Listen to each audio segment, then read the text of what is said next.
Yes, this is my presentation of the story Lispeth. I will start by doing a short summary, then I'll make a characterization of Lispeth, then I will comment on the settings, the theme, and the message, and then at last I will make a comparison between Lispeth and another story we have read in English. Yes, the story is about Lispeth. She's the daughter of Sono and Jetta. Sono and Jetta dies because of cholera. Therefore, some English people who lives in the town take care of her, and she become a half servant and a half companion to the chaplain's wife. Lisbeth is wants to be a real English lady, and therefore she was hated by her own people because they don't feel like the English people should beat her. Then she meet this Englishman, which she fell in love with very soon. He doesn't have the same emotions for her, but he is sick, and when he gets cured, and she wants him to get cured by the chaplain. Um, when he's cured, he says he will come back and marry Lisbeth. But what Lisbeth doesn't know is that he will never come back. So therefore, she gets very angry when she discovers that they have been lying to her, and then she returns to her own people at the end of the story. Yes, I've chosen to make a characterization of Lisbeth. She's described as a princess in fairy tales, which we can see at line 20.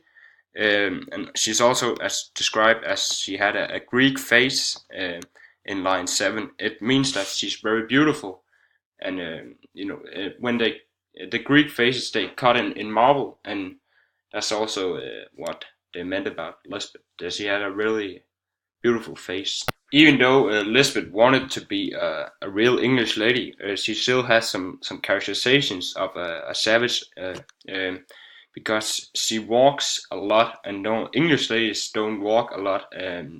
She also never walked like an English lady, which we see in line 28. That it also says that she walks very much, and um, on one of her journeys, she meets this Englishman, which she fell in love with very soon. You can also say that Lisbeth is a bit naive because she thinks that she will marry this Englishman, and she says right away that he's the guy she wants to marry, but she doesn't know that he doesn't not want to marry her because she's not an English lady, but she feels like an English lady, but that's also a bit naive because she doesn't act like an English lady and walks like an English lady.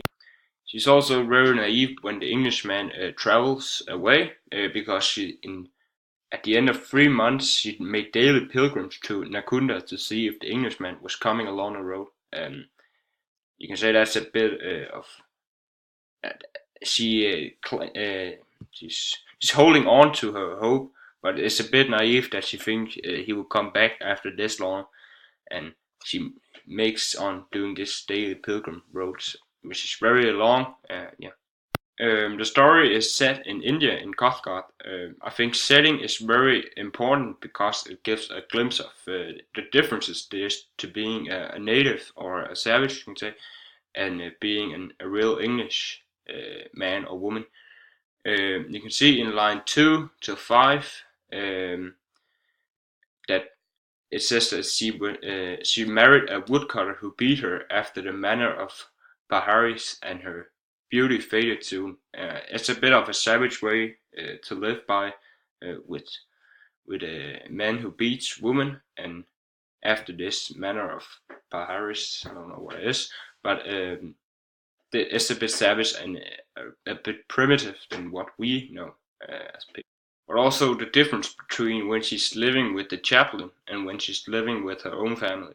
She doesn't need to worry about food and stuff when she's living with the chaplains, like she has to with her own people, and there's a lot of difference between the two sides of this story. Obvious themes in this story is religion and love. Those are the biggest two themes in this story. I would say that religion is the biggest theme in this story because we are constantly reminded that she's not a Christian but a savage.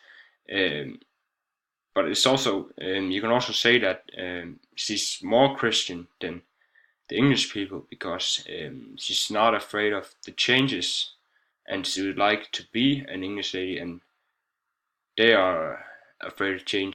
The message of the story is a bit hard to figure out, I think, but I feel like the message is that you should not judge people by things they cannot undo. And just because Lisbeth was born a savage doesn't mean she can become someone else that she would like to be. I feel like she's more of a Christian than some of the else, and they are afraid of change, and she's not. So therefore, I think that she is a better Christian than any of the English people. The English people was also at that time very traditionally and very conservative. You can say they were afraid of things they haven't done before, and therefore it's also a part of that Lisbeth doesn't end up being a real English lady.